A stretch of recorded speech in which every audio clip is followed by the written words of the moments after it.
యాక్చువల్గా బెంగళూరు మట్టుకు అతన్ని చంపిన డీజీపీ డిఐజీ ఉన్నారు కదా, ఆయన పేరు ఓం ప్రకాష్ అనుకుంటా, బీహార్లో నుంచి వచ్చాడు. అది పెద్ద ఫ్రాడ్, అది చాలా పెద్ద ఫ్రాడ్. వాళ్ళ కొడుకుకి సిద్ధరాముడు, సీఎం సిద్ధరామయ్య, నేను విన్న రిపోర్ట్ ప్రకారంగా ఆ సీఎంకి సంబంధించిన బినామీ అని అంటారు అతన్ని. ఒక 1000 ఎకరాలు ఆటోపతి సిటీలోనే ఎక్కడో చేస్తున్నారు. మొత్తానికి అతను మేనేజ్ చేస్తున్నాడు.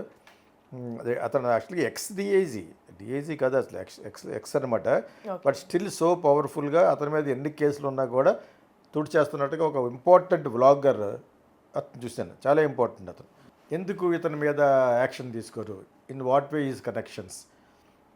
ఈ గవర్నమెంట్గా, ఆ గవర్నమెంట్గా, కాంగ్రెస్ గవర్నమెంట్గా, బీజేపీ గవర్నమెంట్గా, అందరినీ సర్దేసి గవర్నమెంట్ వ్యక్తులతోటి తనకి అవినాభావ సంబంధం. కొడుకుకి చాలా గుండెకాయ లాంటి 5 acres సిటీలో ఒక క్వారీ ఒకటి అప్పచెప్పి అతను దాన్ని మేనేజ్ చేసుకుంటూ చాలా టాప్ లెవెల్లో ఉన్నాడు కొడుకు.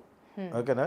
ఇప్పుడు ఒకటి అర్థం కావట్లేదు ఏంటంటే, కొడుకు బాగానే ఉన్నాడు, ఇక్కడ వచ్చి తల్లికి సాధారణంగా ఇక్కడ ఉండే కూతురు హెల్ప్ చేస్తుంది, ఏ ఫ్యామిలీలోనో చేస్తారు. ఆ విధంగా మరి హెల్ప్ చేసి కళ్ళల్లో కారం కొట్టి విపరీతంగా పొడి చంపేశారంటున్నారు అతను, ఓం ప్రకాష్ అన్న అతను. చంపి వెంటనే ఇంకొక డీజీపీకి ఫోన్ చేసిందట. ఇది హైలైట్ ఆఫ్ ద అవర్ మనం మాట్లాడే ఇంటర్వ్యూలో. I kill the monster అందట.